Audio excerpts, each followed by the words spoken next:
Hello मेरी YouTube family, कैसे हैं आप सब फ्रेंड्स। यह वीडियो भी आपका मोस्ट इंपॉर्टेंट वीडियो होने वाला है, क्योंकि एक बार फिर से मैं आपको करवाने वाला हूं वो क्वेश्चन की प्रैक्टिस जो आपके आज के एग्जाम में आए और कल के एग्जाम यानी 9 तारीख के एग्जाम में आए हुए हैं। ऐसे क्वेश्चन जो रिपीट हो रहे हैं, भर भर के रिपीट हो रहे हैं दोस्तों, तो ऐसे क्वेश्चन इस वीडियो में हम कुछ क्वेश्चन करने वाले हैं।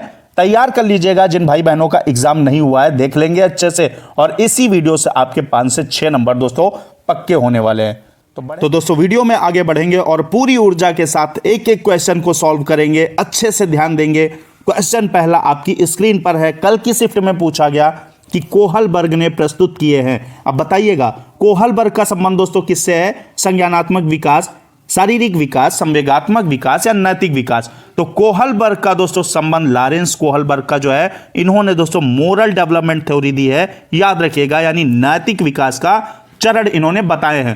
3 चरण बताए हैं। कौन कौन से आपके? एक तो प्री कन्वेंशनल जिसकी एज है दोस्तों 4 से 10 वर्ष, दूसरी आपकी है कन्वेंशनल जिसकी एज है 10 से 13 वर्ष, और फिर आपकी पोस्ट कन्वेंशनल जिसकी एज है 13 वर्ष से अबव यानी ऊपर। ठीक है, तो 3 क्या बताए हैं? चरण बताए हैं। याद रखिएगा कॉग्निटिव डेवलपमेंट थ्योरी जो है यानी संज्ञानात्मक विकास का चरण जो बताए हैं वो आपके जीन पियाजे साहब ने बताए हैं। कितने चरण? 4 चरण बताए हैं आपके। सेंसरी मोटर, ठीक है, दूसरा आपका क्या है? दूसरा आपका पूर्व संक्रियात्मक अवस्था या जिसे बोलते हैं प्री ऑपरेशनल स्टेज, तीसरा कॉन्क्रीट ऑपरेशनल स्टेज, और चौथा आपकी जो स्टेज बताइए वो फॉर्मल ऑपरेशनल स्टेज बताइए। फिलहाल इस क्वेश्चन का जो राइट जवाब हो जाएगा ऑप्शन डी के साथ जाएगा। अगला क्वेश्चन देखेंगे क्या पूछा गया दोस्तों। अगला क्वेश्चन जो पूछा गया, वेरी मोस्ट इंपॉर्टेंट क्वेश्चन डालिएगा। कौन सा एक उत्तर भारत का नृत्य है? अब बताइए, यहां से मणिपुरी, ओडिसी, कथकली तो केरल का है, ठीक है, ये याद रखिएगा। बाकी तो आप जान ही गए कि इनसे आपका मणिपुरी और ओडिसी से कोई मतलब नहीं। उत्तर भारत से अगर किसी नृत्य का मतलब है तो दोस्तों कनेक्शन है तो आपका कथक हो जाएगा। अब ऐसा हो नहीं सकता है कि कथक की बात आए और बिरजू महाराज का नाम ना आए, क्योंकि कथक को जिंदा रखने वाले शख्स बिरजू महाराज हैं। तो याद रखिएगा कथक से संबंध जो है बिरजू महाराज का था। फिलहाल ऑप्शन ए के साथ जाएगा राइट जवाब। अगला क्वेश्चन बढ़ेंगे। अगला क्वेश्चन देखेंगे क्या कह रहा है। सांप के जहरीले दांतों को कहा जाता है। अब ये क्वेश्चन जो है आपका वेरी मोस्ट इंपॉर्टेंट है दोस्तों। सांप के कितने जहरीले दांत होते हैं ये भी याद रखिएगा। 2 खोखले दांत होते हैं। कैसे? खोखले दांत होते हैं, और इनको जो बोला जाता है वो बोला जाता है विष दंत। ऑप्शन बी के साथ जाएगा। अब इसके साथ और भी कुछ सुन लीजिए, क्योंकि एग्जाम में बहुत बार पूछा जा रहा है। क्या दोस्तों, कितनी प्रजातियां, जहरीली प्रजातियां भारत के अंदर सांपों की पाई जाती हैं? तो 4 प्रजातियां। कौन कौन सी? नाम सुन लीजिए। एक आपका नाग, करैत, दूसरा आपका, एक तो नाग, दूसरा करैत, तीसरा दुबैया और चौथा अफाई। ठीक है, 4 प्रजातियां हो गई। फिलहाल क्वेश्चन का राइट जवाब बी के साथ जाएगा। अगला देखेंगे क्वेश्चन क्या पूछा गया। अगला दोस्तों क्वेश्चन जो आया वो आया, इस अवस्था को यानी किस अवस्था को मिथ्या परिपक्वता का समय भी कहा जाता है?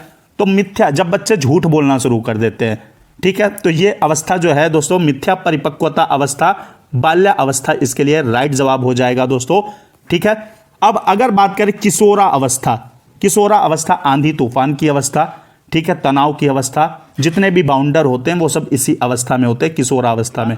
अगला क्वेश्चन देखेंगे क्या कह रहा है। अगला क्वेश्चन जो है वो आपका जीन पियाजे के कॉग्निटिव डेवलपमेंट के सिद्धांत के किस अवस्था में बच्चों में माप तौल की समझ का विकास हो जाता है? अब देखिएगा सेंसरी मोटर स्टेज जो होती है वो आपकी, इसमें बच्चा क्या होता है दोस्तों, इसमें सेंस ऑर्गन्स के माध्यम से चीजों को सीखता है, देखता है, ठीक है, इसलिए इसे बोलते हैं सेंसरी मोटर स्टेज।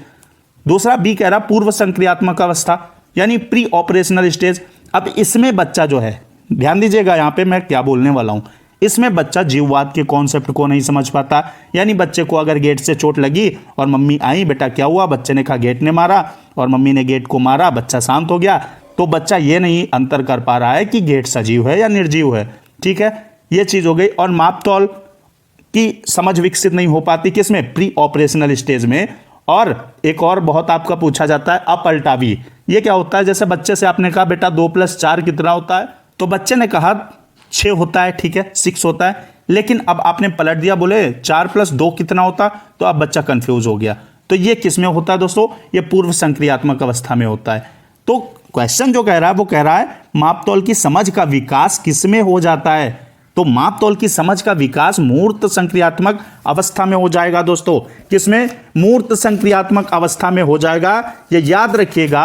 और ये जो अवस्था है ना, इसकी एज बताइएगा क्या होती है। इसकी एज है 7 से 11 वर्ष, ठीक है, याद रखिएगा। अगला क्वेश्चन जो लेंगे वो अगला क्वेश्चन क्या है दोस्तों, चैनल को सब्सक्राइब करके बेल आइकन प्रेस कर लीजिएगा। आपको हर रात 9 बजे शानदार क्लास मिलती है। और A1 एजुकेशनल अब एकमात्र आपका ऐसा चैनल जो सिर्फ शिक्षक भर्ती की बात करता है। दोस्तों हमें इतनी मेहनत करनी है कि हमारा सिलेक्शन पक्का हो और हम अपने माँ बाप का सपना पूरा करें। अगला दोस्तों क्वेश्चन क्या है? अगला क्वेश्चन है आपका, निम्न में से कौन सा जीव समूह में नहीं रहता यानी ग्रुप में नहीं रहता है? चींटी, दीमक, मकड़ी, ततैया। तो आपने देखा होगा चींटी जहाँ मिलती है ना, इनकी जो बिल होता है उसमें बहुत सारी चींटियाँ होती हैं, ठीक है। तो इसमें कह रहा है कौन सा समूह में नहीं रहता। दीमक भी आपने देखा होगा, एक साथ बहुत सारे दीमक मिलते, लेकिन आपने कभी नहीं देखा होगा कि एक पास 10 मकड़ी इकट्ठा हो। तो राइट जवाब जो होगा वो मकड़ी के साथ जाएगा, ठीक है, मकड़ी राइट जवाब हो जाएगा। ततैया भी दोस्तों क्या ग्रुप में रहता है। अगला क्वेश्चन लेंगे। अगला क्वेश्चन जो पूछा गया बच्चों को संकेत देने, बहुत वेरी मोस्ट इंपॉर्टेंट क्वेश्चन आपका है ये। बच्चों को संकेत देने या आवश्यकता पड़ने पर सहयोग प्रदान करना, हेल्प, ठीक है। हेल्प किसका उदाहरण है? अब बताइए, मॉडलिंग, ढांचा, अनुबंधन या प्रबलन। तो दोस्तों किसी को हेल्प करना या दोस्तों MKO, मोर नॉलेजेबल अदर, अपने से ज्यादा जानकार व्यक्ति, चाहे वो छोटा हो या बड़ा हो, उससे मदद लेना क्या बोला जाता है दोस्तों? इंग्लिश में बोलते स्कैफोल्डिंग, हिंदी में बोलते ढांचा या पाड़, ठीक है। ऑप्शन बी के साथ राइट जवाब जाएगा। एक ZPD भी आपका है, जोन ऑफ प्रॉक्सिमल डेवलपमेंट। ये क्या है दोस्तों? किसने दिया इन कॉन्सेप्ट को? लेव वाइगोत्स्की साहब ने दिया, जिन्होंने सामाजिक सांस्कृतिक यानी सोशल कल्चरल थ्योरी दी है, ठीक है। फिलहाल इस क्वेश्चन का राइट आंसर हो जाएगा स्कैफोल्डिंग। बहुत एग्जाम में पूछा जाता है, ट्रेंड करता है। अगला क्वेश्चन क्या है?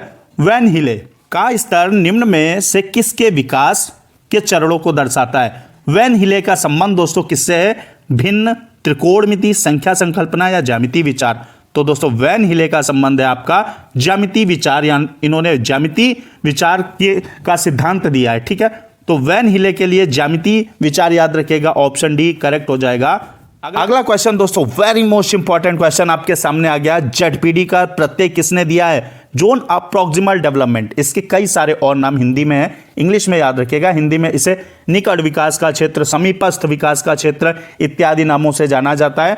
तो आपका ZPD, यह सिद्धांत दिया किसने है दोस्तों? आपके वाइगोत्स्की ने यह सिद्धांत दिया है, जोन ऑफ प्रॉक्सिमल डेवलपमेंट। ये क्या होता है दोस्तों? आपका वास्तविक विकास और संभावित विकास के बीच की खाली जगह को ZPD बोलते हैं, याद रखिएगा। फिलहाल ऑप्शन सी करेक्ट ऑप्शन हो जाएगा इसका। अगला बढ़ेंगे, क्वेश्चन लेंगे। गोवा की स्वीकृत राजभाषा दोस्तों कोंकणी हो जाएगी, ऑप्शन ए करेक्ट हो जाएगा। और अगर आपसे पूछा जाए कि नारियल के तेल में भुनी हुई मछली कहां के लोग खाते हैं, तो आप गोवा लगाएंगे। अगर पूछा जाए कि आपसे पूछ लिया जाए कि सरसों के तेल यानी मस्टर्ड ऑयल में पकी हुई मछली कहां के लोग खाते हैं, तो आपका जम्मू एंड कश्मीर हो जाएगा। तो फिलहाल क्वेश्चन आपका क्या राइट हो जाएगा? कोंकणी राइट हो जाएगा। अगला दोस्तों जो आपका क्वेश्चन कह रहा है, धांसू क्वेश्चन है, बच्चों में गणित सीखने संबंधी अक्षमता यानी डिसेबिलिटी है, कौन सी? गणित से संबंधित डिस्ग्राफिया, डिस्फेजिया, डिस्कैलकुलिया या इनमें से कोई नहीं। तो दोस्तों गणित से जब जब नाम आएगा तो आपका गणित में क्या करते हैं? कैलकुलेशन करते हैं, और कैलकुलेशन कैलकुलेटर से करते हैं, इसलिए राइट जवाब आपका डिस्कैलकुलिया के साथ जाएगा। डिस्ग्राफिया की बात करें दोस्तों, लिखने से संबंधित ये विकार है, जब क्योंकि ग्राफ के ऊपर क्या होता है? लिखते हैं। जब बच्चा 100 बोलो और वाज लिखे, या वाज बोलो 100 लिखे, बी बोलो डी लिखे, या डी बोलो तो बी लिखे, तो क्या होता है? उसको डिस्ग्राफिया होता है। एक डिसलेक्सिया होता है, वो दोस्तों क्या होता है? पठन से संबंधित होता है। यानी बच्चा 100 को वाज पढ़े, वाज को 100 पढ़े, ऐसे करे तो उसको क्या होता है? डिसलेक्सिया होता है। फिलहाल इस क्वेश्चन का राइट जवाब जो जाएगा वो आपका जाएगा डिस्कैलकुलिया के साथ। अगला दोस्तों अगला क्वेश्चन लेंगे। क्वेश्चन कह रहा है निम्न में से कौन सा कारक अधिगम में बाधक होता है? अभिप्रेरणा दोस्तों, मोटिवेशन तो अधिगम में सहायक होता है ना, किसी को मोटिवेट, जैसे मैं आपको पढ़ाता हूं, मोटिवेट भी करता रहता हूं, ठीक है, कि बेटा इस बार नौकरी ले लेनी है, इस बार सिलेक्शन ले लेना है ना, इस तरीके से। तो ये मोटिवेशन तो आपका अच्छी बात होती है। रुचि जब तक नहीं होगी तब तक आप चीज़ों को सीख ही नहीं सकते, इंटरेस्ट बहुत जरूरी है। डी की बात करें बुद्धि, तो फिर बुद्धि नहीं होगी, अगर हम माइंड ही नहीं तो सारा कांड ही खत्म। तो बाधक कौन है? सी ऑप्शन आपका राइट हो जाएगा। ठीक है, अगला क्वेश्चन देखेंगे। अगला क्वेश्चन क्या है? हाथी एक दिन में कितना सोना पसंद करते हैं? सबसे पहली बात, हाथी दोस्तों गंदे पानी में यानी पानी में, कीचड़ में रहना पसंद करते हैं शरीर को ठंडा रखने के लिए। दूसरी बात आपकी, एक वयस्क जो एक हाथी होता है वो 100 किलोग्राम तक पत्ते और झाड़ियां खा लेता है। ठीक है, तीसरी बात, सोना कितना पसंद करते हैं? तो दोस्तों राइट जवाब आपका 2 से 4 घंटे हो जाएगा। ज़्यादा मत लगा के आइएगा, ये मत समझिएगा हाथी बहुत भारी है तो सोता भी बहुत। सोता सबसे ज़्यादा स्लॉथ है, याद रखिएगा। दिन के 17 घंटे उल्टा लटक कर पेड़ की शाखाओं से सोता है। ठीक है, स्लॉथ सबसे आलसी जीव होता है। फिलहाल इस क्वेश्चन का राइट जवाब जाएगा ऑप्शन सी के साथ। अगला पढ़ेंगे। अगला क्वेश्चन, निम्नलिखित भारतीय राज्यों में किस राज्य की कोई समुद्री सीमा नहीं? गुजरात आप जानते हैं, दांडी यात्रा हुई थी नमक बनाने के लिए, तो गुजरात आपका क्या होगा? समुद्री सीमा है। भैया गोवा की भी है ना, तभी तो वहाँ नारियल होता है, और नारियल होता तो नारियल के तेल में पकी हुई मछली वहाँ के लोग खाते हैं। महाराष्ट्र, ये भी आपका कहाँ है? समुद्री सीमा है। तो किसकी नहीं है? मध्य प्रदेश की नहीं है। ऑप्शन डी के साथ लॉक करेंगे राइट जवाब, और यहाँ देख लेंगे गुजरात, गोवा, महाराष्ट्र। यहाँ पे देखिएगा गुजरात कहाँ पे है आपका, ये देखिए समुद्री सीमा, महाराष्ट्र अरेबियन सी। ठीक है, और गोवा की अगर बात करें तो ये आपका गोवा। तो एमपी कहाँ है? एमपी आपका ये रहा। ठीक है, तो यहाँ पे कोई समुद्री सीमा नहीं है। फिलहाल इस क्वेश्चन का राइट जवाब जो होगा आपका कौन सा ऑप्शन हो जाएगा दोस्तों? डी ऑप्शन हो जाएगा।